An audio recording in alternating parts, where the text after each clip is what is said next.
بسم الله الرحمن الرحيم كلن dood oo ku aadan doorashada baarlamaanka ee dalka Norway iyo midnimada iyo iskaashiga ummadda Soomaaliyeed ee ku dhaqan dalka Norway ayaa lagu qabtay hotelka Christian ee ku yaala bartamaha magaalada Oslo ee dalka Norway. kulankan waxa ka soo qayb galay xubno ka socday axsaabta loolanka ugu jira doorashooyinka baarlamaanka dalka si gaar ah waxa kulanka dooda uga soo qayb galay wakiilo ka kala socday axsaabta kala duwan sida xisbiga shaqaalaha iyo axsaabta kale ee dhinaca midigta.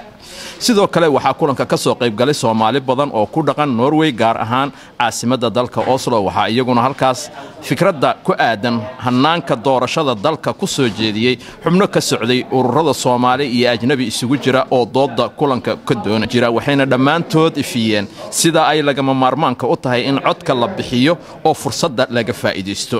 doorashooyinka baarlamaanka Norway ayaa dhici doona 8 ilaa 9 bisha September sanada 2013 xisbiga ugu codka batana wuxuu soo dhisi doonaa dawlad dalka Norway hogaamin doonta 4 sano ee inagu soo socota. kulankan ku saabsan doorashooyinka iyo wada tashiga Soomaalida oo ay si gaar ah u soo qaban qaabiyeen xildhibaan Faadimo Ali Madar iyo hay'adda edme ayaa si weyn la isula gartay in codka si guud loo bixiyo Soomaaliduna si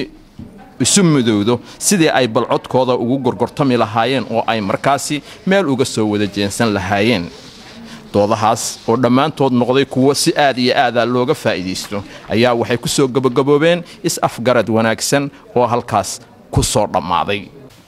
والصلاة والسلام على رسول الله اللهم صل على سيدنا محمد وعلى آل محمد وصحبه وسلم. أما بعد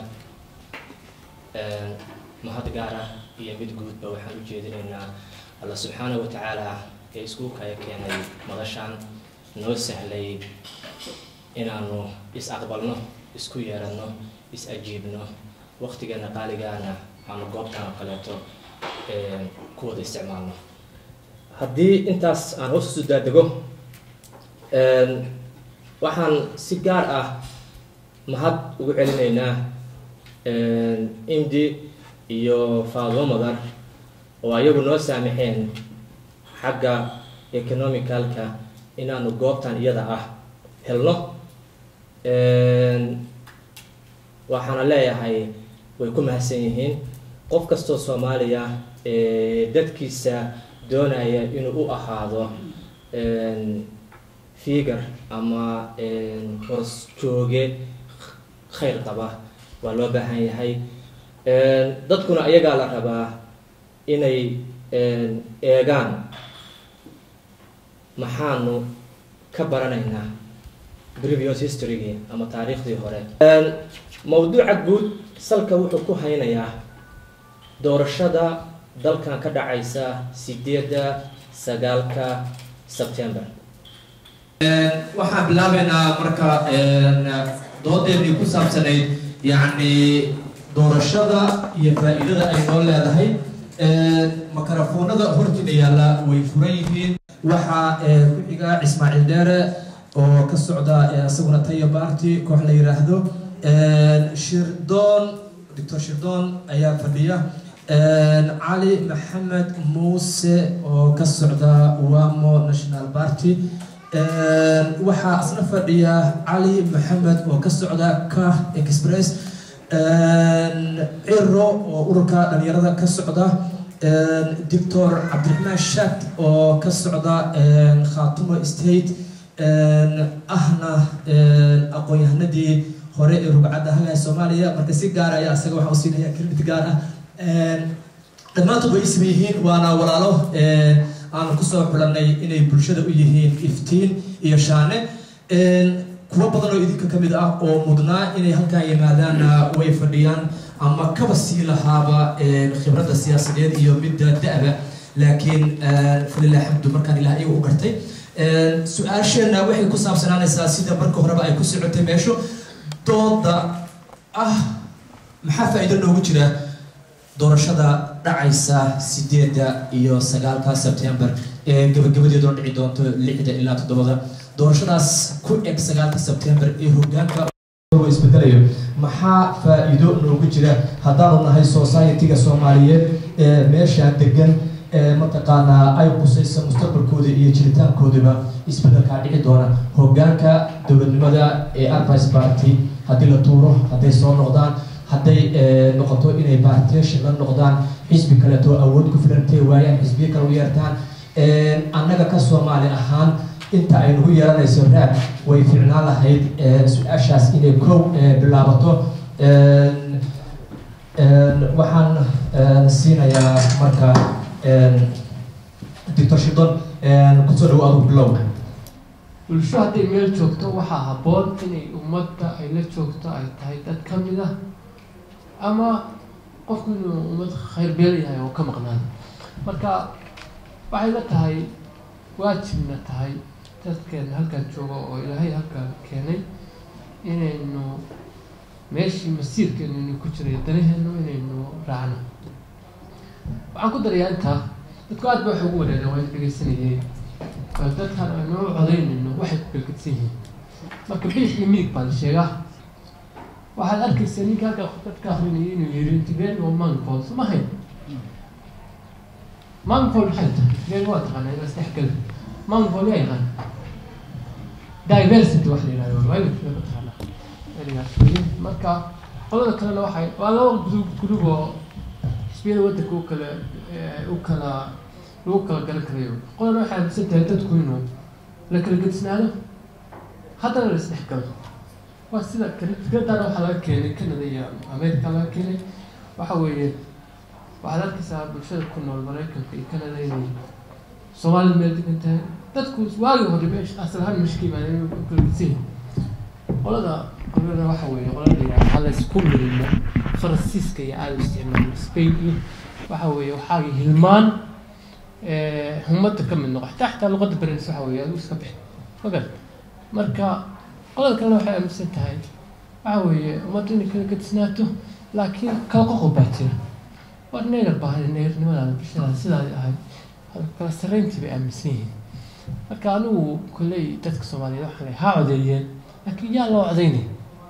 أنا ما يقف Soomaali هلا عدي شوف Soomaali سببتنا وين شيء واحد عديسان قف بالشدة يا أنا واحد أورانيا الله عذيو سياسيين توتن كل شيء ما عنا إنتان سيد العذي تورشدي كود كذا عذي وكله إنه هال Soomaali ونمشي كبحين ميمد ما هتاس وحوي ميمد وحوي فرحمي بكين سام دقن كسياسة الوقت كثير بهالين صحته قفكو إنه دنتي سكرته waa muhiimad tahay marka waa in loo cadeeyo siyaasiyiinta dalkeena xiriirka fiican la leh in loo cadeeyo baan uu qaba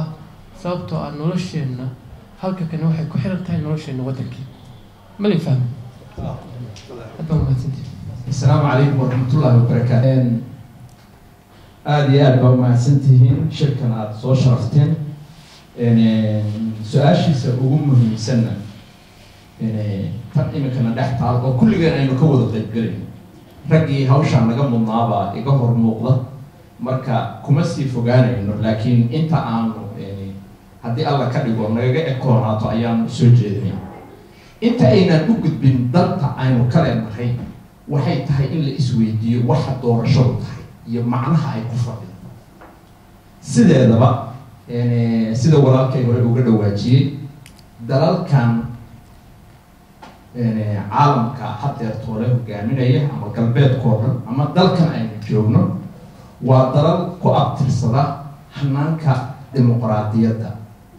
taas oo sal looga dhigo waxa doorashada la yidhaahdo doorashadu waxay marka iyadoo siyaabo kala duwan u dhacda bay haddana muhiimadda ay leedahay waxa weeye jiritaanka qofka xorriyadiisa iyo qaanuun ahaantiisa iyo qofnimadiisa ayaa doorashada ku salaysan weliba tan baarlamaaniga ah waa doorashooyinka ugu muhiimsan ee dalka Norway laga qabto weeye waa doorashooyinka qofku uu muwaadinimadiisa kaga qaybgalayo oo uu codkiisa ku baxsanayo waxaan aad u filayaa inay doorashadani ka duwan tahay doorashooyinkii dowladaha hoose iyadoo ay uga duwan tahay doorashadan iminka waxa ay ku salaysan tahay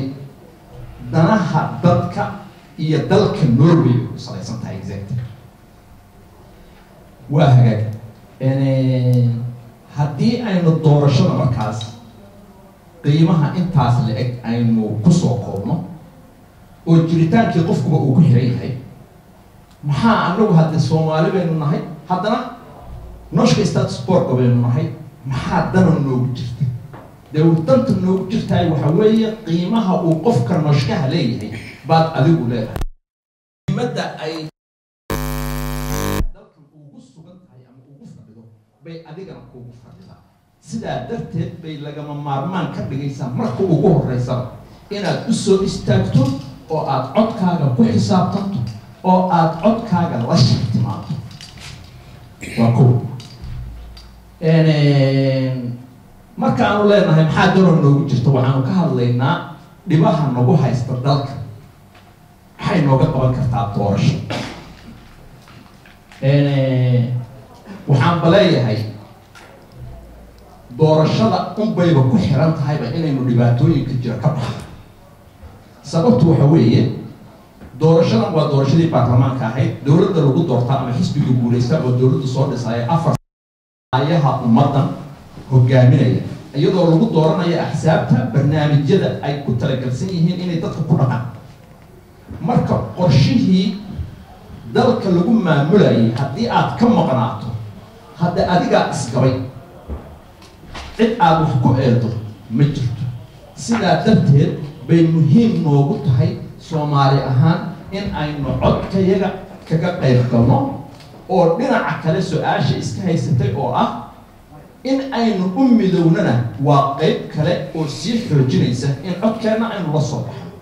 waxaynu ognahay doorashooyinka marka la qabanayo axsaabtu aad bay dadka ula gorgortamaan aad bay dadka u soo dhaweystaan aad bay dadka ula xiriiraan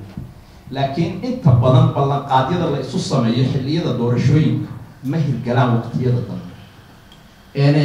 annagu marka inaynu isku xirnaano oo kullay cod buuran aynu kula xisaabtano axsaabta loolamaysa shay laazim awey sababtoo ah qof dee xisbigu kula xisaabtamayo haddii aynu u baahannahay marka inaynu codkeena ku gorgortano oo aynu axsaabtii wax kula qabsano waxay aniga iila muuqataa inay ka horeyso inaynu annagu isu nimaano oo midowno oo codkeenii meel dhigano arrintaan waa lagu soo yarkadiyey laakiin marka aan ka hadlo doorashadu laba qaybood weeye sida loo sheegay qaybna waa qaybta deegaanka qaybna waa qaybtan hadda golaha deegaanka maxaa la yidhahdaa golaha shacbiga ama waxa la yidhaahdo baarlamaanka marka horta waxa weeye waxaynu kusoo tababaranay sidaan ognahay 2 sano ka hor doorashada deegaanka oo hadda ay nagala joogto Faadumo oo kusoo baxday golaha deegaanka ee Oslo waxaynu muujinay oo bandhignay in aynu leenahay cod markii aynu u codeynay dadkii Norway codkiina dhibanay waxaynu soo bandhignay in codkiina maxaan ku sheegay aynu ka midha dhalin karno inta badan waxaa la isku khaldaa labadaas waa la isku khaldaa erey ahaa ma garanaysaay ereyga assimilation iyo maxaa la yidhahdaa integration labada ereyna dadka badankooda way yaqaan inta ka fadhida waa taqaanaa maanaya in aynu labadaba aynu isku wadno assimilation kuma aha inaad dadkii ku dhex lunto maaha laakiin inaad dadkii aad la nooshahay aad isfahantaan weeye haddaba codayntan Norway ka socoto maanta 16,600 baa ka codayn karaa baa Soomaaliya codkiina haddaynu meel marino inagoo isku duuban waynu leexin karnaa xusbi kasta waynu leexin karnaa ama saadaashiisii dhinac kale inuu duwi karnaa haddaynu isku duubannahay laakiin waxaad moodaa inay tahay too late inay tahay baad moodaa inay tahay xilliga hadda aynu maxaa la yidhi doonaa aynu soo hambabernay af Soomaaliga waxa la yidhaahdaa hambaber baa la yidhaahdaa marka qofku uu laga soo durrido arrin uusan diyaar u ahayn waxaan saaka intaan halkan imanaan maanta aan qoofka ku soo dhuftay goobaha Soomaalidu ay ganacsiga ay ku leedahay kulli waxaa lagu hayaa fadhi ku dir baa lagu hayaa maba lagu hayo maxaa la yidhahdaa ayuu waxa la yidhaahdo dowlad inuu socdo doorashadii baa lama ogaba markaan waxaan oran lahaa marka hore haddaan qodobeeyo in dadka Soomaalida la wacyigeliyo see loo wacyigeliyaa dadka Soomaalida intooda badan wax ma akhriyaan laakiin qof baa loo soo dhibaa badanaaba dadka xafiisyada jooga ayaa akhbaarka loo soo dhibaa ingiriisku kale saasay sameeyaan si uu bulshada isaguna oraal ahaan uu ugu keeno laakiin dad og sharciyada waddanka ka soo baxa iyo qaabka loo hirgeliyo iyo waxay ku salaysan yihiin aad bay inoogu adagtay taasi marka horta waan badiyay hadalkii waxaan talo kusoo jeedinayaa in aynu codkiina hal qodob waan ku noqonayaa weeye qof Soomaali intuu joogo waa in isaga codayso weey anu fikirkaas qaba haddii qof Soomaali uu ku jiro inta badan waxaad moodaa inaanu calmaan badan iska leenahay qolo walba ay calmaan wadato gaara laakiin xaqiiqdu waxay tahay qof kasta oo Soomaali ah ama kacaankaaga wata ha noqdo ama mid kale ha noqdo inaad u codayso weeyaan horta saasa qabaan alla maanta inaan 11,600 oo Soomaali ah oo haysta jinsiyadda Norwegiga ay joogaan waddankan waxa kale oo jira Soomaalida inteeda badan marka ay waddanka yimaadaan information qalad ay isasiyaan ayagoo aan aqoon buuxda u lahayn xisbiyada waddanka ka jira xisbi gooni ah oo ay Soomaalidu leedahay ma jiro mid walba xisbiga waddanka ka dhisan mid walba dan gooni oo wata danta gooni wata waxa weeye in uu ku guuleysto waddankan sidii uu isagu u xukumi lahaa ama uu qabsan lahaa jagadaas marka dadka Soomaaliyeed horta koow waa in aan horta baranaa ama aan isu sheegnaa xisbi aabahalaya inuusan jirin mid Soomaali leedahay inaysan jirin oo waxaan ay tahay wax waddanka aan ugu nimid iyagoo dhisan oo jira kadibna aan baranaa aqoontana aan gaarsiinaa inta kale sida badan markaad fiiriso Soomaalida waxa la isku haystaa maalin walba oo meelaha loo fadhiyo oo hadal laga leeyahay xisbigana waxaas qabtay kan waa cunsuri kan waa xun yahay mid noron ma jiro hadda haddaan fiirino kale ardayda bartiga waa u wada codeynay Soomaalida inta badan way u qabteen maxay u qabteen Soomaalida sharci la'aan ay kaamanka ugu wada jiraan gawaatiyada halkan laga sheegay kaamankiina 3 sanadood iyagoo sharci haystay degan yihiin markay ka tagaan tuulo ayaa la geenayaa 800 qof ku noosha ninka Soomaaliga nomaadaha marka loo geeyay ninka Norwegiga nomaadaha ama wada noolaan karaan ilaa ninkan wixii uu abuurtay buu haystaa marka waxaa loo baahan yahay in aan annagu aanan isfiirinin oonan qabsanin sida xisbiyada Norwegiga markay meelaha taagan yihiin waxay yiraahdaan nooshka di hacker baan daray nooshka politika marka annaga inaan hakiye aan ka qaadno weeyaan oo aan eegano keeba inoo dan ah waa mahadsantihiin muhiim inoogu tahay Soomaalida Norway degan inaan codayno waxay muhiim inoogu tahay keena maxaan iraahdaa shaqadoonka ah keena ganacsadaha ah oo shaqo soo ubuuray dadkii Soomaalida kalena jaanisiiyay keena maarta dhibanaha ah oo xuquuqdiisa la duudsiiyay familada Soomaalida ah oo iyagana maarta dhibka caruurtooda laga qaatay oo meel xuquuqdoodii la duudsiiyay way u baahan yihiin in ay ogaadaan xisbigee siyaasaddiisa ama ajendihiisa ay ku caddahay ilaalinaya qaasatan dadkeenan minority-ga ku ah maarata dalka Norway dhowraya oo hadhow haddii xisbiga uu soo baxo at least markaa aad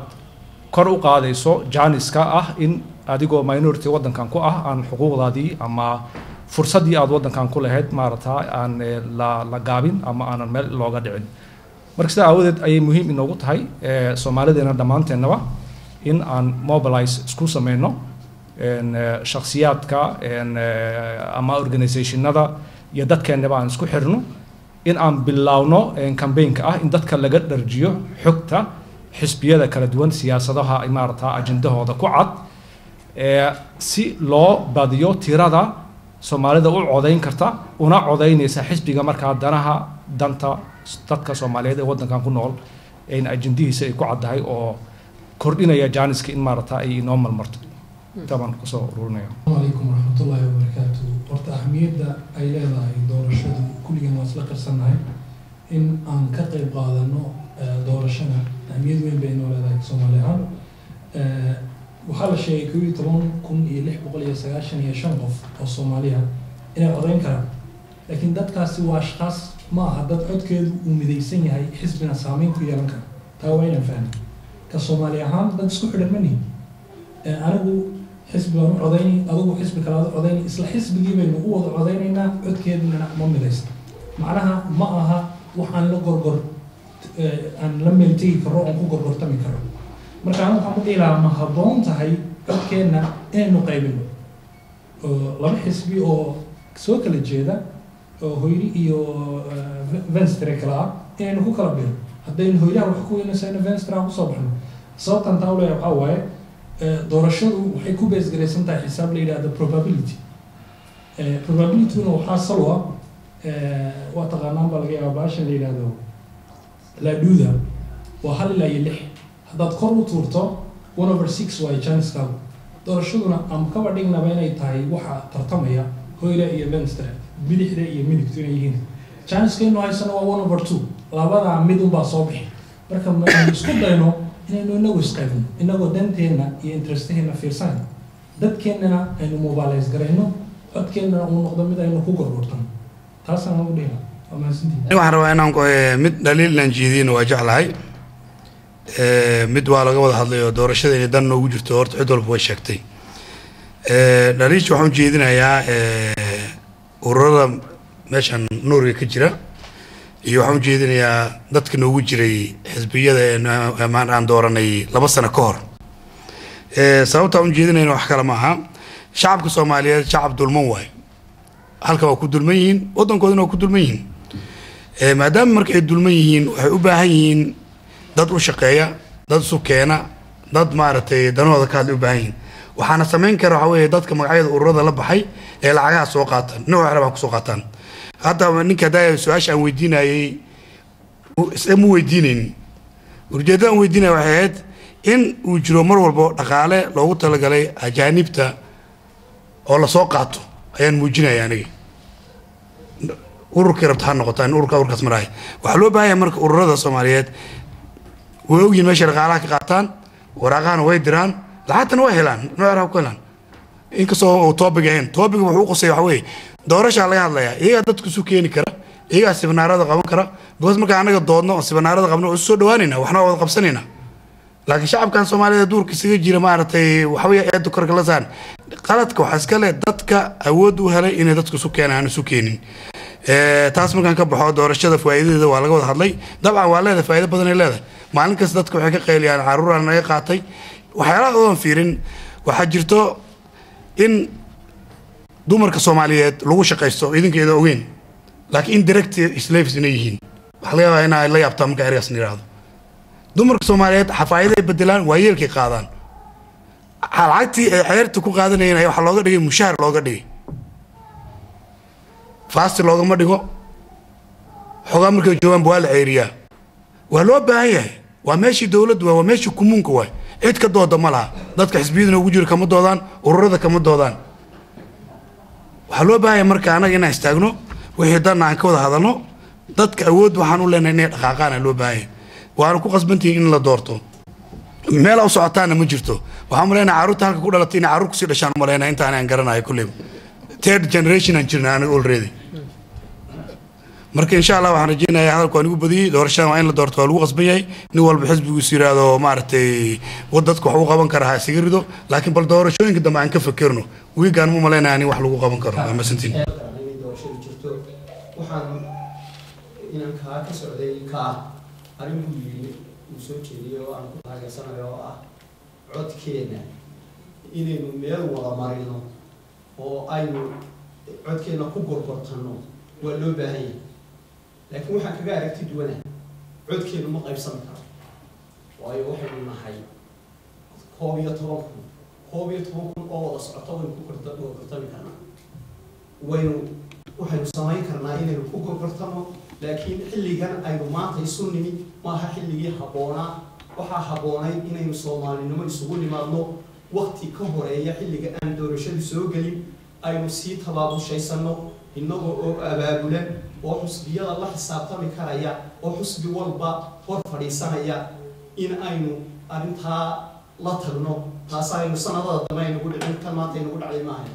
magacayga waa khadradeyda warsamo waxaan su'aal ama jawaab siinaya adeer Ismaaciil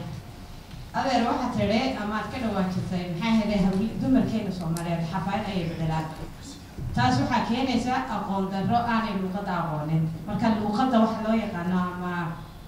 maxay helay waxa sababa marka ay xafaayad bedelaan ma loo baahna luqad badan qof baad yara caawinaysaa shan qof badan ma qaadanaysaa ama saddex qof waad ka tegaysaa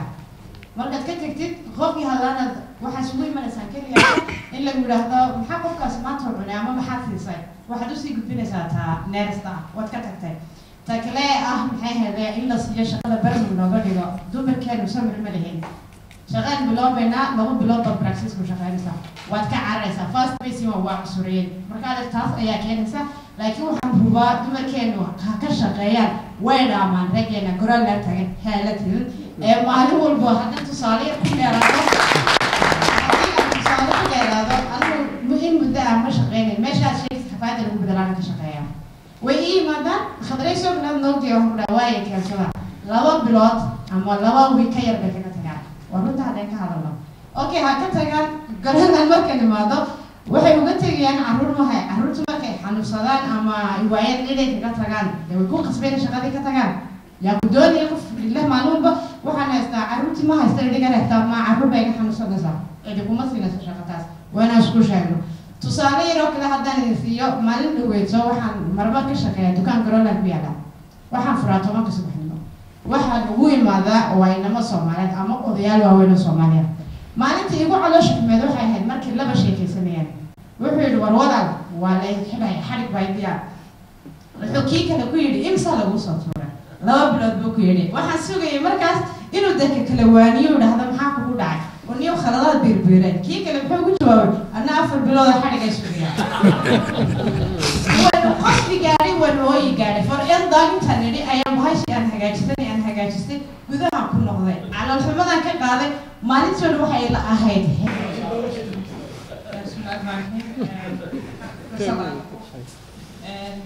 runaaantii waxaan soo dhaweynayaa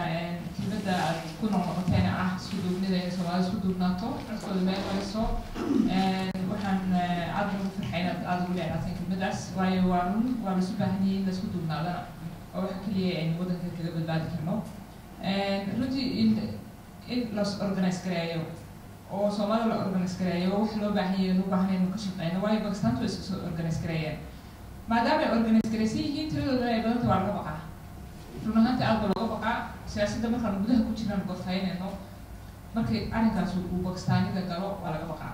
sababta looga baqaa waxay weeyaan inay wax iska celinayaan bal ogyahay oo ninka kaliya Pakistaanigii uu u wada talin karayo Pakistaanta waddanka ku nool marka iyaga afaarahooda la soo galo markaas taas hortaynu ka baranoo ka faa'iidaysano weeyaan midda kalena waxa weeyaan inaynu isu dhogal mudnaano wixii dan inoogu jirto markaan isugu yeeranayno aynan telefoonka 20 mirir mid walba rabin in loogu macneeye uu yimaado oo uu wixii fikir kusoo kordhinayana uu kusoo kordhiyo wixii maaragtay detale uga baahan meesha uu ka qaato run ahaantii anigu aad baan uga niyad jabsanahay shirarka badan aan qabanqaabinayo because way igu adkaadeen inaan maalin kasta maaragtay ku wareero in dadka la soo jiido way ma soo baxayaan in shirkan oo kale la soo qabanqaabiyaa shaqo yar maaha sugnaad baad qoraysaa waxbaad dalbanaysaa hadhowtu waxaa kaa qaadanaya waqtigii oo dhan wax weeye inaad Soomaalida ma keeni kartidba waxaad ka hadlaysana waa dan guud waxaan ka hadlay maanta waxa weeyaan codkeena meel u marinaa sidee arrimaha inaga dhexeeya in maaragtay caqabadaha haysta inuu uga bixi karnaa waa su-aalo muhiim ah nin walba khuseeya iyo gabadh walba haddana waxa waqtiga ugu badan wuxuu nagaga baxay dad badan oo dhagan nugul baa jira runtii aan aad ugu ammaanayo telefoonka markaan u diro markiiba yimaada cabdi shaabaar baa ka mid ah rag badan waxaan ka fadhiyo magacyadooda aan wada sheegi karin baa ka wada mid ah laakiin dad baa jira dhagan nugul khaasatan cabditax baa ka mid ah jamaal baa ka mid ah qaar baa ila shaqeeya runtii waxaan jeclaan lahaa inaan isla shaqeyno oo cid kasta ha qaban qaabiso shirka la yimaado lanala shaqeeyo qofka leeyahay waxaan kula qabanaa aniga kelmaddaas aad bay cilmi igu fadhidaa muhiima in qofka markaan shir soo qaban qaabinayo gulaa waxaan kula qabtaa cabdirashiidka hor fadhiyaa ka mid ah waxaan kula qaban karnaa waa muhiim waayo qof keliya waxba ma qaban keligii ama siyaasi ha ahaado ama ina boqor ha ahaado waxba ma qaban karayo waxa lagu wada qabtaa waxay markay gacmuhiisa caawiyaan canaan hayga ahaato waxaynu aad ugu mashquuloo kale siyaasadda Soomaaliya meel kasta Soomaaliya kaabay laakiin aad buu waqti u gelinaa waxaan jeclaan lahaa inaynu waqti gelino danaheena kale guud ee Norway inaynu waqti gelino xataa anaga siyaasiyiinteeda na doorateen aad nagu shaqaysataan inta noo yeerataan wax noo dirataan shaqadaa noo soo qabto dad idiin soo qaban weyna canaanta laakiin hadda waxba noo diran weydaan dee idinku soo noqon weyn haddaan doono laakiin ilmaanu ilaawin runtii wixii maaragtay gudaloole aanu aragno waan awoodnaa waanu shaqaynaa runtii khaasatan anigu aad baan ugu mashquulsanahay arrimaha ajnabiga oo dhan gaar ahaan Soomaalida shalayta waxaan joogay shir Itoobiyaanka dadka Itoobiyaanka waddanka ku dhaqan waa ogtiin waddanka gumaystaha Itoobiya ka soo qaxay waa jabhado kale waxay doonayaan la dagaalamaan ninka waddankooda haysta shalay waxay u yeedheen toddoba xisbiyada tartanka ku jira run ahaantii way kaga giriiriyeen toddobadiiba waxay ku dhahdeen haddaan nahay etoobiyaan ku dhaqan Norway ma codaynayna sanadkan sababtaan idinku yeedhanay maantana waxa weeye inaanu idiin sheegno waxaan u codayn weynay waxaan u codayn weynay bay yidhahdeen maalin kasta waan mudaharaadnaa waxaan ku mudaharaadnaa baarlamaanka hortiisa waana dhegaysan weydeen markaa idiin codaynayno sababtaan u mudaharaadnaa waxa weeye waxaan doonaya boycott lagu sameeyo laga joojiyo caawimada dalka gumaystaha ee dadka xukuma Ethiopia la siiyo hadhowna dadkeega lagu xasuuqa lagu baabi'iyey inaad ka joojisaan baanu doonaynaa waxbaad naga dhegaysan weydeen waxaan doonaynaa in Etoobiyaanka halkan kusoo qaxay ee sharciga loo diiday aan lagu celin Ethiopia waayo waa lalaynaya waxaan doonaynaa inaad anagoo ah dad waxbartay oo master residana baanu idiin nimi shaqa la'aan baadna badeen oo shaqaana sii weydeen saddexdaa arrimood ayay wax nagala qaban weydeen sidaa darteed waxaan idin tusaynaa anaguna codkeedu inuu wax idinkala maqan yahay kale marka waxaan go-aan ku gaadhay haddaan nahay communityga Etoobiyaanka inaanan codaynba arrinka mucjisu ku noqday toddobadii xisbi shalayto toddobadiiba iyagoo finjacsan ayaa waxay ballan qaadeen inay baarlamaanka dadka ugu jira ku noqon doonaan ballanqaad toosana uga soo qaadi doonaan xisbiyadoodii taas waxay noqonaysaa oo kale waxaynu iyaga laftirkooda ka barano Etoobiyaanka anagaa taga fara badan waddanka sida ogtiisa waxaan kaloo doonaya halkan aan ka sheegaa soo gaabinaya qiso yaroo ka dhacday Sweden nin Soomaaliyeed oo ina Soomaaliyeed iyo waxaa adoonay nin cusub ah oo xisbiga cusuriga FAB u dhigmo kale Swedenka ninka cusuriga ah baa halkan iskala jiiday Soomaalida iyo ajnabigooda u caayay wuxuu ku yidhi dadkiiba dalkayga baad naga kharibteen waxaan ku dhahdaa cayda qaadataan waxaan ugu soo kordhiseen ma jirto waxaan xisbigaygu doonaya inuu cusuriga Soomaalida waa qashi in la celiyo ayaan doonaynaa doodiisii markuu dhamaystay ninkii Soomaaliga baa la wareegay doodii ninka Soomaaliga wuxuu ku yidhi saaxiibo haddaaba ka timaadid buu xisbigaaga adiga hebel baa lagu yidhahdaa ana hebel baa la yidhahdaa maanta waxaan soo printa out gareeyay buu yidhi saddexdii sannadood u dambeeyey iyo 10kii sannadood u dambeeyey inkamka aad soo gelisay waddanka iskaartaad bixisay baa soo printa out gareeyay 10kii sannadood u dambeeyey zero baad bixinaysay buu iskaart waxaad qaalin jirtad ku noolada anigu ma garanayo laakiin markay noqoto dakhliga waddanka aad soo gelisay iskaartka zero baa kugu qoran anigana waxay igu qoran buu yidhi sanad kasta inaan soo gelinay 120,000 oo Swedish krona inaan bixinayay keenabada lagu jirtaa buu yidhi inuu waddanka Sweden ku noolaado aniga lagu jirtaa waa loo sacbiyey kii cusuriga ahana daaqadu ka baxay marka waxaan jeclaan lahaa inaynu sidaa ula doodno oo aynu noqono dad waxa positiveka ay waddanka kusoo kordhinayaan muujin kara taa waxaynu ku muujin karnaa inagoo doodaha loo kala sugu nimaano dadkan aqoonyahanka isticmaala kulligeen aynu xilis ka saarnaa ilmaheena dabadda haddii laakiin aynu isku daba meereysano nin walba iyo gabadh kastaana ay 5 saacadood ku isticmaasho waxaan dan ugu jirin oo siyaasadda aan waxba ka qaban karin taas wuxuu ku baabaayna meesha sumcad xumana way naga بسم الله الرحمن الرحيم عبدي وكل المقرف كذا يجي توقتنا بشيء تعبان سكتور كنت وين سلامها يا قوم غابياشا شركة شرفتنا اللي كسوق الغابياشا اللي المفروض مثلها مجتمع الصومالي وكل الدرب النرويج برنامج كانوا مقرف عندنا أنا وتاج عبدي لكن وحنت أنا واحد أنا واحد وحن أدي رجع وتعلمتني هذا الكافر اللي سنين كنا هي هذا ما عم ترافق وحن ما قلت سوى حتى الدنيا أي من بدون عن مثل الصومال أصلا كمان كنت بقول ما بقى يستعمل جات كنت سوي هذا عشان بعد الصومال أنا شيء كانوا كتوقع مركب وحرجها هذا هي الصومالية أنت نعم الصومالية ما ساعة كذا سنة فهم وقتها كلا شلون الصومالية كلا يونان كل سنة حل هاي عبد الرحمن أحمد وحكيم هاي سوسايتي الصومالية قيد كبدا برشة الصومالية مدة سوق جامعة السياسية Somali Wi-Fi oo kaleeto doorashooyin badan baa soo joogtay halkan dood badan baa ka dhacday kubitaan raacay mid ka mid ah dadkii aan dooranay Faado Mudar oo hawshan loo sahashay in dhacdana goob joog bay tahay adigoo u bareeraya adoo ka leexleexanayaba kelimad oo daqiiqa maxaad ku soo khulaasaynaa sheekada السلام عليكم ورحمة الله وبركاته. هذا بلدي والسلام عليكم. لما شعب الصومالي كسر قلب maanta markaan halka joogno horta baladi ku mahadcelinayaa inaynu isugu dhimaadno shir danta Soomaalida ka hadlaya Faado Mudar waxaan ku ambaleynayaa inay ka shaqeyso midnimada iyo isku xidhka dadka Soomaaliyeed ee dalka Norway jooga waayo waxaynu markaan halka joogno ma kala yihiin Soomaaliya iyo somaliland laakiin dad soomaaliyeed baynu wada nahay ilmaha marka laga qaato hooyada lama oranayo ilmo somaliland la qaato waxyaalaha noocaasina oo waxyaalaha dadka soomaalida kala bixiyey oo waxyaalaha ay isugu yimin waayeen meelahan oo kale waayo marka aad halkaa jooga tiraahdo khaatume state baad ka tirsan tahay jubba state baad ka tirsan tahay hebel state baad ka tirsan tahay soomaalidii baad kala kaxaysa soomaalinimadu waxa weeye soomaali kelmadda la yidhahdo shanta qaaradoodna kaga nool africa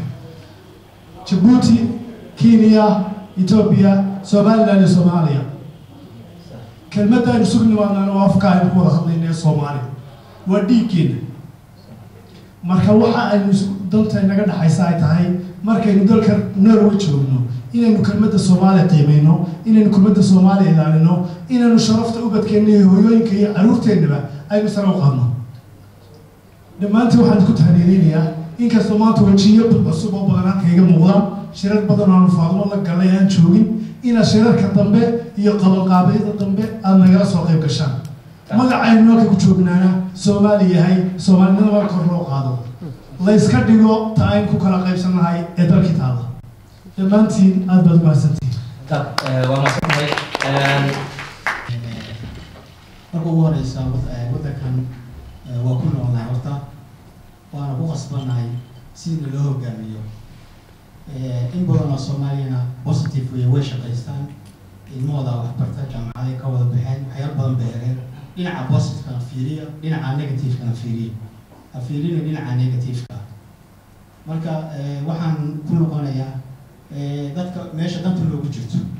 hal xisbiga kaliya ku ordinay xisbiga SPga soo qaada si markii wixii balance ay u noqdaan oo markaas loo helo يعني حزب SPga waxyaalo badan buu doodaa dadka masaakiinta dayarta ah wuxuu ka hadlaa waxyaalo badan xisbada ay ka hadlayeen boogsoyin ama siyaasadda waa soo wada shaqeeya oo isfahamaya meesha khalad ku jirna waa tilmaamaya marka waxaan oran xisbiga SPga intuu sadcin soo qaado kor soo qaado isla si markaas loo helo balance fiican oo Soomaalida waxa danta ugu jirto ay markaas u soo baxdo noloshooda Soomaalida markaas la wacyi geliyo dadka la dooranayo aan ku darnaa Soomaalida وين صدق Soomaalida way ayaga laftigooda ay dadka Soomaalida ay soo fariistaan waxay u baahan yihiin ay macnaha ay agimaadaan sida maqaayadaha sida meelaha bulshada ku badan tahay inay si markii la doorto inay iska tagaan maahan وين dadka soo dhex galaan oo dad amaasanta waa ka faa'iideysanay runtii waxa kaliya aan isleeyahay sidee baynu u aragnaa حزب شقاله كلي أينو مقرنيسا أينو إمك عربك أب قبرينا لكن حزب جاين تاجر بدنا حتى ينسين شيء تتكلم عليه ودودي شيء اسمه وكا وهذا جود سيكري حزب شقاله هو استندت كيس بريء بدل سيدي كنت هنا سيدي لما قطعين إنه أتليست ببري حل جاري إنه عد كي تنسينا بكل صغير قاعد ماشي وهذا كوتشي تيجي بابا كلوية haddii marka hore aanu soo koobno waxaa la yidhi midig iyo bidix dhinacna waa maxaan idhaahdaa waxa uu ku mashquulsan yahay maaragta dadka ama ha noqdaan lacagleyda ah ama siyaasad local ah dhinacna wuxuu ku mashquulsan yahay danta guud telescope-ka iyo maaragta siyaasad adigu dadkii aad ka tirsan tahay tira ahaan iyo taaya ahaan intay doonaan hala ekaadaan in la abuuro qaab telescope ah oo dee dadkoo dhan ay ka mid yihiin laguna ilaalinayo xuquuqdoodii lana abuurayo fursadaha ama jaanisyada uu qof walba oo waddankan uu degan u bannaan marka su-aashu waxay ka taagan tahay annagu xaggee dantii inoogu jirtaa ma waxay dantii inoogu jirtaa xisbi siyaasaddiisu ay local tahay ama xisbi siyaasaddiisa maaragta interest iyo capitalism ay tahay mise xisbi danta guud iyo dadkoo dhan siyaasad iyo nidaam ka wada dhexeeya lagu wada ilaalinaya xuquuqdoodii fursadahana maaragta loo wada furayo inaanu dooranno marka taa waxaan u maleynayaa anoonaan xisbiyada aanan carabaabin in aad garan kartaan labada dhinac midigta iyo bidixda marka taa waxaan kusii dari lahaa dhinacii markaa adigu aad doonayso inaad u codayso way fiican tahay in maaragtaa xisbiyada hadda waddanka soo hayay muddadii ay soo hayeen haddii uu jiro xisbi wax maaragtaa cad oo konkareed ah u qabtay ummadda Soomaaliyeed ama ha noqdaan kuwa halkan jooga ama ha noqdaan kuwa maaragtaa dalka gudihiisa jooga SVga hadda laga dhawaajiyay oo xaaladooda maaragtaa maalmahan dambe aad loo yaabo marka iyada lafteeda waa xisbi wax la taaban kara maaragtaa ummadii at least campaign u sameeyay marka intaa lafteeda haddii way fiican tahay in maaragtaa lagu darsado xisaabta oo la helo dad maaragtaa xisbiga wacday waa mahadsantiin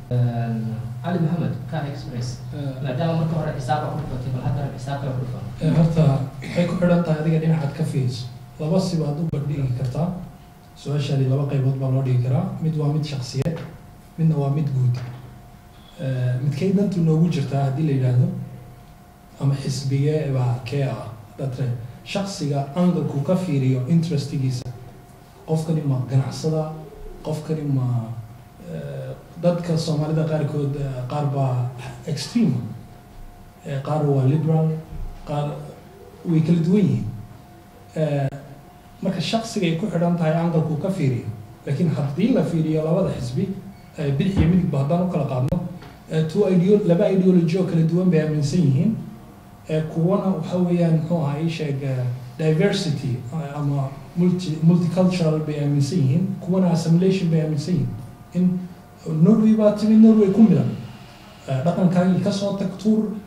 dhaqanka dalkan la qabso si kalena waan dhihi karaayo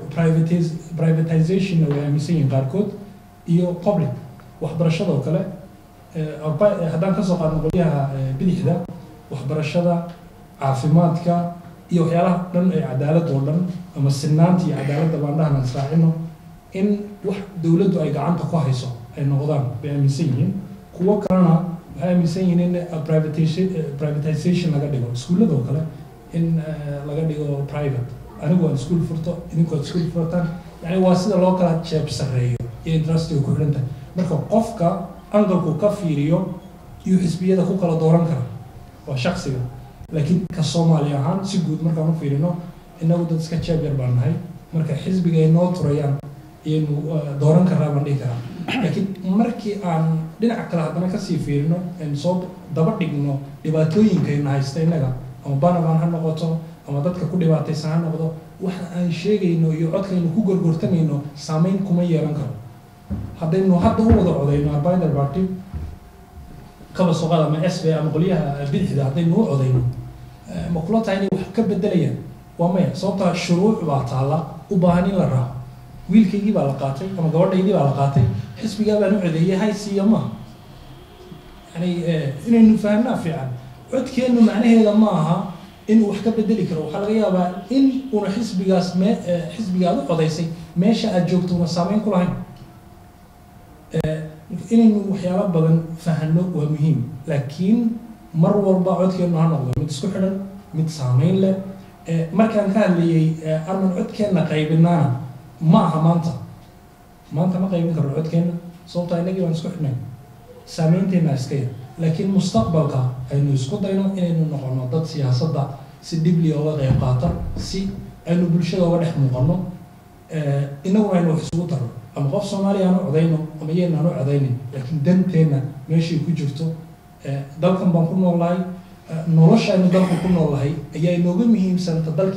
dalkeena aynu ka nimid ka jirta taas wayna saamaysaa isla markaa laakiin tan inama saamayso markii wiilkaaga ama gabadhaada la qaato yaa dhihi alla maxaa saa u samayn waaye marka waa muhiim laakiin qofku meesha uu ka fiiriyo aragtidu ka fiiriyo ayay ku xidhan tahay xisbigu u codaynayo si guud innaga qolyaha maaragtay bidixda aynu wadana aan xooga saarnay su-aashana guudna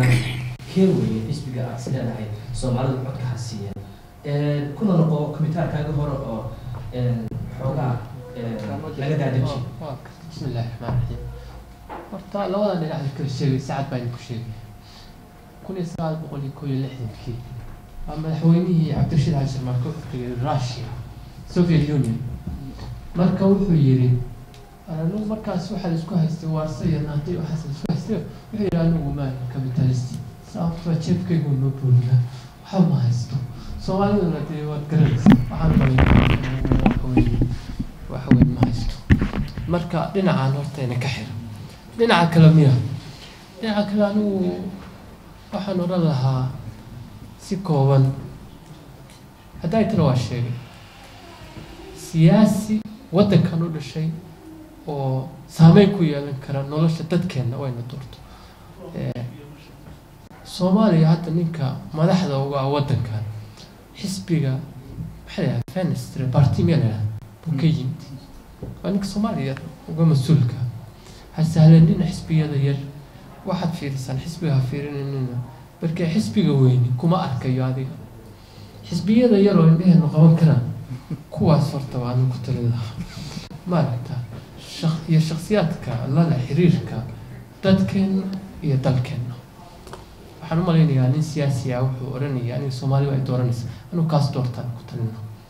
idinka raadsada ku yahay soomaalidu waxa weeye laba ciladooda waaweyn baa haysata labadaa maxay tahay midi waxa weeye shaqo la-aan xisbigan midigtu shaqo heli maysaan waa layna ku shaqaysanaya soo maaha kuwaan maaqan midig iyo bidix weyne kuwa kalena xoogaa waa iska noolaanaysa laakiin meel ku gaari maysi haddaa qoysas u danaynaysaan xisbiyada diimaha ah aada ma garanaysa haddaa dalkiini rajo ka qabtaanna ninkii xisbiga iyo qofkii siyaasiya oo waddankiina mataqaanaa xiriir lale oo og oo garowshiya mataqaanaa garowsan kaas doorta marka dhibaatada labaad waxay tahay soomaalida ilmaheedi baa la gurtaa dee ma og tahay 2,000 baa laga sharqaminayay 2,000 waa waxaa qabiil dhow baa dadka naga maqan dee qabiilkii yaa nooga soo celinaya reero dhan baa ka furtay reerahaasna waxay la tahay aynu u midowno jiritaankeenu wuxuu ku xirnaanaya saan u muuqano saan u midaysanaan anu waxaa odhan lahaa horta gabadha halkaan ku keento xisbiga iyadan haloo xaraaray haddii kole aad idinku xisbigan shaqaalaha ku mashquulsantihiin كل هرت عبارة ودن كان أنت جوني حزبية واكل برنا ملينا مركا سيد هرو لوجا شقريو ما دام أنا عن سكو حرنين حزب هذا عن غرغرتن لجيلي كنا أنا ما قرناي لكن سيد الشهيد حزبية واكل دوين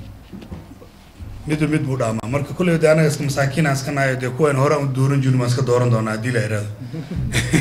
لكن وحكوا هرن تاي سيد شردون شجعوا interestka meesha ku xiriya waa in la fiiriyaa waxaan xasuusanaa berigii Bundesliga uu haystay waxyaalaha ugu horeeyay oo macnaha wax ka qabto waxay maartay dadkeena family foreign dadkii maartay islaamaha ka manaayo islaami odayaasha ka manaayo wixii uu fududeeyay dabcan diintana mar walba de horta anaga maadaama aan dad diin leenahay dadka diinta waa noo soo dhow yihiin waxyaalo badan aan ka wada hadli karnaa laakiin waxaas dhan waxa ka horeeya oo mar walba anaan ku celinayo waxa horta inaan isku duubanahay horta Soomaalida kulligeena waa fiicannahay isku duubnin waa sheegnaa xogaa qalbigana waa kala socdaa marka inta munaafiqnimadaas jirto horumar ma gaareen horta I hope caruurteena insha Allah in maartay wax qabsan doonaan rajo badan aniga dadkeena xagga fadhiya ama dadkaan u daada rajo badan kama qabaadin midaan u celcelinay wadankeena Soomaaliya iskiilo Soomaaliya waa soo gubnay dadkii soo gubaan ka midnahay nin macnaha meel dumiyeen ma dhiso insha Allah caruurteena dhis doonto Soomaaliya iskiiloowa markaan waxaan ku talinayaa kulli maartay kulliba xisbiyadan hadda ama SVG ama Arbees Partiga Soomaalida aad ugu badiyeen kulliba aad ugu codayaan bas labadooda insha Allah waa codayaan sidoo Xasan Sheena waa ku raacsanayo SVG waxyaalo fara badan uu qabtay Soomaaliya hore uu qabtay waana maartay dhibaatooyinka waa xisbiga Soomaaliyan dhigay waa xisbiyada u dooda dadka wiiga dadka isfaaga masaakiinta وحزبيد ودودوي أت ودودوي وحنا وقمن لها هدو باور كلها لها لكن أربعة بارتيا كحب بدن وأنت بدن عكت سارة وأغني مركوا ورجع لها سيد حسن والشيء قريب كم بدينا حزبي قاعدين أربعة بارتيا كل يبغى كي تضوات رام بدن بقول سيد خوفا نوجو جرتو أنا شدهم كمرة حسنيو قفك الصومالي حسن because أنا حسستان ما كان نيكلي رياض محمود أربعة بارتيا هذا كم بدا وكم بدا هنجري هويري سأقول سعطان maalintu maxamuud hooyre ka soo baxay hooyre dhicid ku jiro uu kusii socday le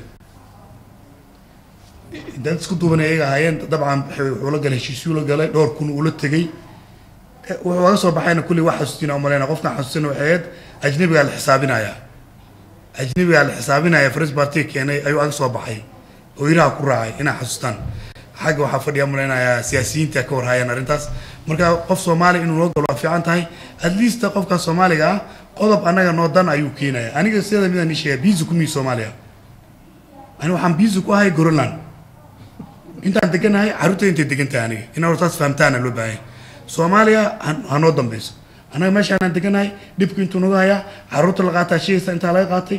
dhibaatada marka inta waxaan ka bixi karnaa way annaga inaan isku xiraano aan qof walaalahan doorano walaalahan waa inaan raacno wey والله أني هو أرين تسوى أرين أدو أدم معنا وحوي أنا هذا ميت أني جوني إنترست عن قبل متجر حسبي الوطن كان لسان قوة دي أنا وحسينا وحوي دي قف كسر أخر صنع تعيش وحكو درسنا إن كستو أي جيران حتى بارتي ضد حسبي هو الوطن كهذا هيستو عن قاركو سكول هنا أرضي سلاح سيدا قفت أكود بقدين يريك سي بينزل أو إف آر بي هيستو أني يدرس سكول بانوي يعني إذا قولنا إن كنا حيسموه يعني سياسي ده وحنا مكسون جديد ساعتان سومالينا مركب كل واحد يصير هوري لوش شيء حزبية بدنا وضع كان يسمى مركب إسرائيل شقيان وحقبض ويسمى يعني مركب سيدي ورا كي وهداي شيء وحرون حد ويحي كدم بعيد بلا وضع قعمود مربي وحوض تراني إن لبضع قعمود ميت بمير تجشان الجروب يتسمى يسمى عن كل حسابتان هذا ما تروح بينه ما بحرين بيشوا كوب سألك بيشنا دورشة ويدا عيسى قالوا وحن قباتين كلا صاحبك إسماعيل إن وضع ثاني أنا مسؤول منين وقصوا تقريبا أنا أقول وضع كمان عن متسدين تري تضمني عيدوا الدولة كده تقولوا ده كده يعني وضع كنا كنا قرنا واسع إسماعيل وبركي عنا first generation وبيشان ما كان يدا ضد كجيبين أنا أنا اللي جيبين من الحوار ما عرفت أنا استعين والقرآن استعنا يخبصنا دكتور عبد الرشاد ما حد منا إن إلى هذا حزبية دي نرويج يعني بيسأل شو تاجتها أدبنا خبير نعم عبد الرشاد خبير نعم جامعة الصومالية ده أدو واحد كل هذا هاي ما تقدر تواد بحكي كتاسجنا كيف كيا بسم الله طبعا هو الصومال ما هضت كل هذا إنه واحد عصب صناعي أبوران waxaad moodaa inaynu sidii labada xusbiye maxaa la yidhaha intoona xusbiga shaqaalaha iyo SPga aynu muddo ku wareegayna hadda marka waxa weeye ma khamaari karno waxaa laga yaabaa haddaynu khamaarno inaynu kii cunsuriga aadna dhici karta hataa waayo dadku maba yaqaaninba xusbiyada kala yaqaanin marka hadda ma khamaari karno waxaan anigu qabaa inaynu labadeennii xusbiye hore ee gaashaanbuurta ahaa Arbeis Partiga iyo SPga inaynu intaa ku ekaano sanadka saasaan anigu qabaa fikirkaasa qabaa anigu عبد الرحمن سؤال قدام بيسا وكانديديتس أهنا إلى ويديا رمضان يسويش كوا إلى دن أنت فوق أنت فينا كان أوبريرين ونقوليستو إن أوبريرنا بالنمدا يعد كنا مال ولا آلة جوشة بوجدته إن الأمي دونو لحساب تنانا جوشنا بوجدته إن سيدي فاضل إيه أحمد كذا واجير أربعة بارتيجا إيه إسبير كلياتو حال جوب وين هرتيسا عن لوجو برحاله إن تسوى وضع فلسطين هو كإسبير وضع كتير أودا قال له نوب وإذا عبنا هاي محيا المهنا قارتها وإذا عبنا هاي محيا براس بدشين وإذا عبنا هاي محيا كان وهيسان إن أرجع وإذا عبنا لو قبل له معناها واحد سمينا ساعة ده أنت فوق أنت فينا أنا بقول حولها أن أوبريرنا إن هم تكون ورانا هم تناولت تكونوا نرد نروي سؤال شيء قدام بيساوي حتى قبل نفسه قبل يمشى كدبنا وحسينا يا لقف إبراهيم يا عبد الرحمن وحسينا يا من هل تقيل وقف كمثال بإذن الله الكريم وأنفسه قبل يا كل كي مثلا صدق قبل سؤال شيء قدام بيساوي حتى أحمد علي وعيس وحكم لي هيدا في أندورا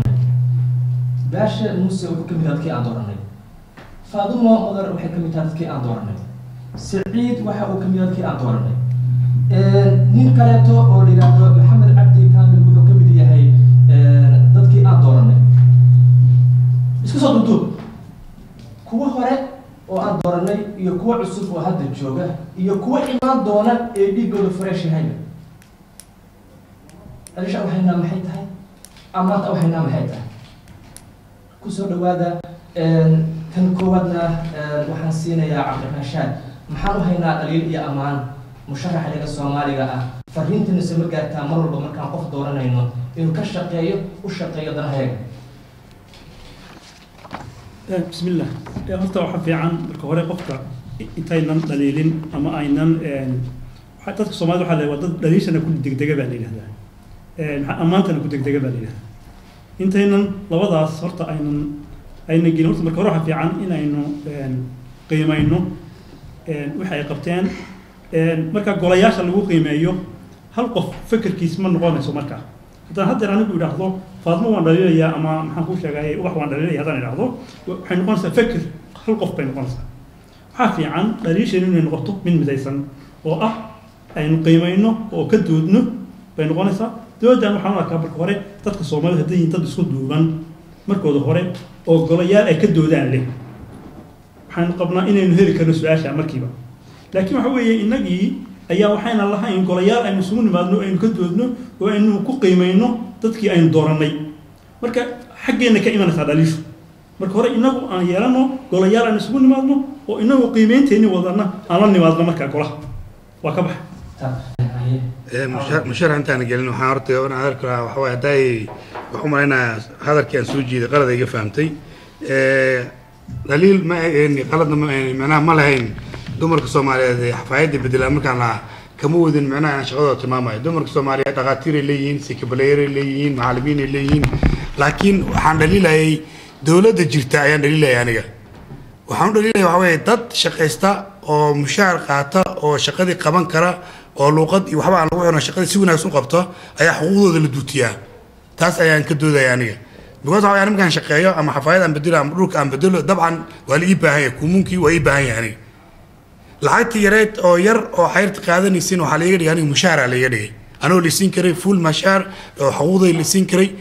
haddii aan qofta dumarka ay xaamil noqoto xanuunsato Norwegiga xuquuq waxay leeyihiin inay sanad maqnaadaan lacagna way ku qaataan Soomaa barmishuuni qaataan Soomaa marka dhalan xuquuqda marka waxaan ka hadlayaa aniga xuquuqdana islaanta Norwegiga leedahay inay hooyada Soomaaliya leedahay ka hadlay taas qalad ay fahamtay adeerkii Israel noqorta waxa way dumarka hooyooyinkeena waxa anaga aan qaban bay qabtaan taas way walaashii Faadimo Mudar iyadoo runtii way mahadsan tahay xogaa waxaan ka maqlaa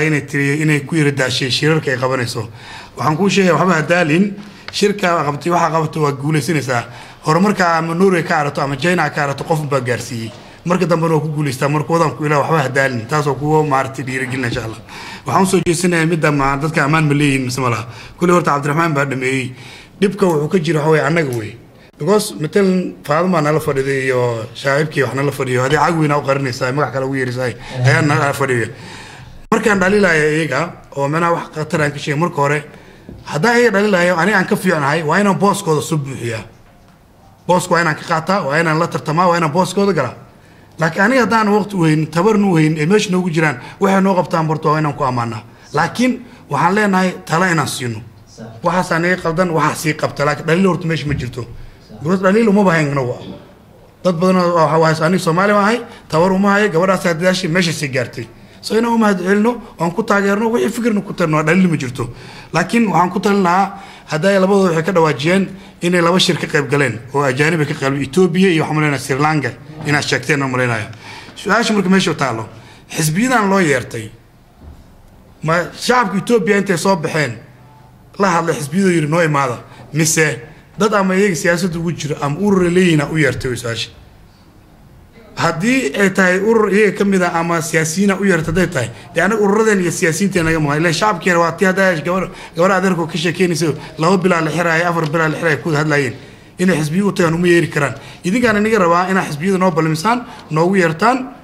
aan la doodno aan meel wax la dhigno at least anaga taayaan israbin laakiin isku xirka idinkaan aniga rabaa dadkiin siyaasiyiinta special ayaa waxaan anaga rabaa xisbiyada iyo anaga isku xirtaan taas taleega tadaliga maaha ساسو ما دليل ميلين سمين مركب واقع عني بسم الله كل واحد قف Soomaali hore waxay tirinin xil qaaday eed qaad dadkan de waxa way waa dad dhalinyaro ah waa dad anaga naga mid ah maadaama anagi aan magaceeni ay ku socdaan oo ay Soomaali matalayaan anigu waxaan qabaa xataa haddaan aan awoodin inaan garab istaagno bal aan isku dayno maalinta keliya inoo baahan yahay inaan dhiirigelino oon meelihiina looga baahan yahay goobaha inooga baahan yahay aan isugu nimaado wayna yara adag tahay markii dadka Soomaaliyeed runtii isuma sheega waa kala leexleexanaa mar walba hadda haddii la yidhahdo beesha reer hebel ayaa garoonaan waxay ku qabtaa shir ha laisu yimaado meesha meel la istaagal ma helayo laakiin haddii la yidhahdo Soomaalinimaha la isugu yimaado way adag tahay sida la isugu keeno anigu waxaan awoodaa hadda inta kursi banaan inaan soo buuxsado intaan beeshayda la hadlaa iraado saasaan wataay arrintaasaan wataay war ma nagu qaraabanaysaa mise waxbaa naga soo galaya labadaba waa ku jiraa ii imaan haddaa waa soo buuxinaya beeshayda runta in la isku sheegaa fiican marka dadkan Soomaalida walaalaheen ah oo kulligeed garoonland iyo taaganna kuwaasna waxa waaye waa naga dhasheen oo nagama bixi karaan bal aan si kale u fiirino saan kor ugu soo qaadineen dadkeena politicianka siyaasiyiinta ah ee isku dayay at least in ay magaca Soomaaliya dhulka ka qaadaan ee at least nala aqoonsado Soomaali inay leeyihiin dad meel ka soo bixi karo hal taageeraan waxaan marka hore dhihi lahaa xildhibaanada annagayna matala waxay dhalin karaan maarata goolka ee aanu ku midaysannahay markii inagu ay garab inaga helaan markii inagu aanu la shaqeyno markii inagu wixii markaa taagan ay noo soo gudbiyaan aan is-abaabulno oo dadkii markaa ku habboon ama khibrad u leh aqoon u leh in xildhibaanadii aan ku xirno su-aashaana ama waxa wixii markaa miiska saaran sida ugu habboon dee loo maxaan idhahdaa wajihi karo ay kala shaqeeyaan dadka inaga ina matala marka intaanan ammaan iyo dhaliil aanan maarata aanan gelin waxaan dhihi lahaa bal annagu hanalaga helo wada shaqeyn iyo inaan garab u noqono dadka ina matalayo taas waa mid waxaa kaloo laga dhawaajiyay arrin ayadana dhaliilaha ku saabsan oo xisbiyada maxaan idhahdaa waxa ay noo qabteen iyaga laftooda markii la yiraahdo xisbiyada hadda waddankan maamula caruur badan baa nala ka qaatay sharciga in lama siiyo shaqo maanu helno intaanu dee marka aanan dhaliisha keliya aanan focuska aanan saarin way fiican tahay inagu lafteena dee dad bini aadan baanu nahay quality waanu leenahay quantity waanu leenahay in aanu dee la soo shir tagno maxaan idhahdaa hadday shaqo noqoto in aanu muujino qualificationkeeni inaanu nahay dee dad jira aqoon-yahano badan leh ganacsaday badan leh isgaranaya tira ahaan dee intii aqoon-yahanadeeni isku xeran markii su-aal konkareed ah oo laga wada hadlayay miiska saaran tahay sidii hadda ay Faadumo ay hadda tusaalihii ninkii Swedishka Soomaaliga Swedishka ahaa uu tusaale konkareed ah uu ugu taabtay ninkii kale ajaanibka la dooday in annaguna saas oo kaleeto aan quality-geeni iyo quantity-geeni inagoo la shaqeynaya dadkii ina matalayo in aan maxaan idhahdaa soo ururino lalana shaqeeyo dadka inaga ina matalayo sidaasi maarata goolkii ku dhalin karaan walaashii Faadumo waan u mahad celinayaa hawshan abaabulka ay dhowr jeer ay soo maxaan idhahdaa ka soo shaqeysay waqti badanna ay gelisay haddii dadna hadafkii laga lahaa waa la gaaray oo ujeedada shirkan maanta laga lahaa inta timidna way dhiibteen fikirkoodii inta inaga maqana telefishinada ay ka daawanayaan hadda iyo wixii ka dambeeyana anigu waxaan ku talin lahaa in guddi la shaqeeya walaashin Faadumo kala shaqeeya arrimahan maarta muhiimkii noo aad maanta waa kala guurkii xisbigii maanta halkan lagu doorto waxa weeye dee haddii aanan dee xisbiga danta ay noogu jirto aanan maxaan idhahdaa dadkii aanan u jihayn 4 sano soo socota dee waxay noqonaysaa waqti badan baa inaga dhumay marka walaashin Faadumo ha lala shaqeeyo guddi la shaqeeyna halala abaabulo markii wax muhiim oo Soomaalida quseeyay maarta ay ka shaqeynayaan in maarta علي محمد سكوتان aad baad mahadsantihiin horta in la isdhaliila ma xumo Soomaalida dhaliisha laba loo kala qaadaa mid togan iyo mid toosan laakiin markaad qofka dhaliilayso waa inaad hayso caddayn it should be based on facts waa inaad hayso hadda ma hayno qof waxaan ku dhaliilo ama musharaxiinteena sababtoo ah baaritaan waa inaad samayso caddayn waa inay ku hortaalo laakiin kulley waan ku ammaanayaa dadaalkoodii iyo firfircoonidii ay la yimaadeen qaabkii loo soo kala dhaabiyey kulankan aad iyo aad baan Faadumo iyo asxaabtii kale ka qayb qaadatay baa ugu ammaanayaa laakiin waan ku degdegnaa liisheenu ha noqoto mid toosan oon qofka waxba yeelaynin cilad bayna haysataa waxay tahay Soomaali ahaanba si guud haddii qof la dhaliilo ama wax loo sheego wixii personal buu qaadanayo siyaasaddu ama yani kaba soo qaad tusaale hadda waxbaa ii muuqday oo kale ama arbeider party ahaw ama sb ahaw haddii aan anugu sb wax ka sheego ma aha shaksiga soomaaliga inaan wax ka sheegay haddaan xisbiga shaqaalaha wax ka sheego ma aha xisbiga shaqaalaha qofka inaan wax ka sheegay laakiin xisbigaa ka sheegay waa inaynu kala naqaano dhaliishu hadday xisbiga ku socoto not the person qofka ma siyaasadda waa la dhaliili karaa hogaanka waa la dhaliili karaa shaksiga waa la dhaliili karaa laakiin waa inaynu kala qaadno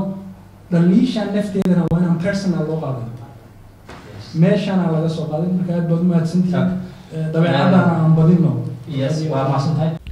aniga oo ah cabdi tahliil xasan gudoomiye ku-xigeenka Taya Party waxaan u mahadnaqayaa fursadan qaaliga ah ee ay noo sahashay siyaasiyadda Faadumo Cali Madar oo noo ogolaatay inay intaana Soomaaliya intay isku timaado aragtidooda ay ku cabiraan doorashada Norway iyo jihada ay u socoto aad baanu leenahay Faadumo waanu eegaynaa wada shaqayntaada aad baanu ku faraxsannahay waxaan u mahadnaqaynaa sida si la mid ah intii kasoo qayb gashay su'aalo ka dhiibatay waqtigoodii qaaliga ahaa soo bixiyey iyadoo oo ay maalin axada tahay 1 September waxaanu leenahay idinkuna waqtigeena ilaah ajar iyo xasanaad ay kugu bedelo sidoo kale waxaan mahadnaq gaar ah oo xoog badan u jeedinayaa walaalaha baaneelka fadhiya Cali Maxamed Muuse Dr. Abdirahmaan Shaad Daahir Ciro ninkan la yiraahdo Ali Maxamed Ka Express عبد فتاح إسماعيل ديرة محمد يوسف وأيسر أسرة بالمركي ودودة كقيب قاطو دكتور شردون وأن أدي كمبيوتريس وشغلادي دمانتين وحايد الله يهاي وقت قالقا عن سيسان وحا أبنو افتيميسان سيدا دلقات كالي أفردسان انت بوايد كما هدنقينا وحانا السي إيجيا مستقبل الدنبي إنانو ودا شاقين مدى كفي عيالانو مركزتا أو سان أو كاليتو قفك سياسي جاهي نو باهدو أهنتونا أننا نلبسيو عيو ليهدو وردنتيني ويانا محيطهي وان جعلان لها إن لغا ودا موضوع سيقود إيا سيقار أهانيت بوحان مركالي إيا مرلبات بأم هاد علينيا ميديا دا كاميرا مانكا عبد السمد إيو سومالي ناشونال تي في سومالي سات iyo Somali Journal inta kaleeto meediyada joogta sidoo kaleeto waan u mahadcelinayaa sida nuxur kaleeto dhamaantiin waxay leeyahay waa mahadsantihiin ka soo qayb galkiina waqtiga qaaliga ah aasiseen midnimo Soomaaliyeed caafimaad Soomaaliyeed wadajir Soomaaliyeed ama aan ahaan STDs agdegan ama aan ahaan hal nation ee Soomaaliyeed markaas waxaan ku ducaysanaynaa hal ummad oo hal il ku eegaysa mustaqbal weyn in Ilaah naga dhigo dalkan ugu horaata si raaxo leh koodina nabad ku gaara. Wassalaamu calaykum waraxmatullaahi wabarakaatuh.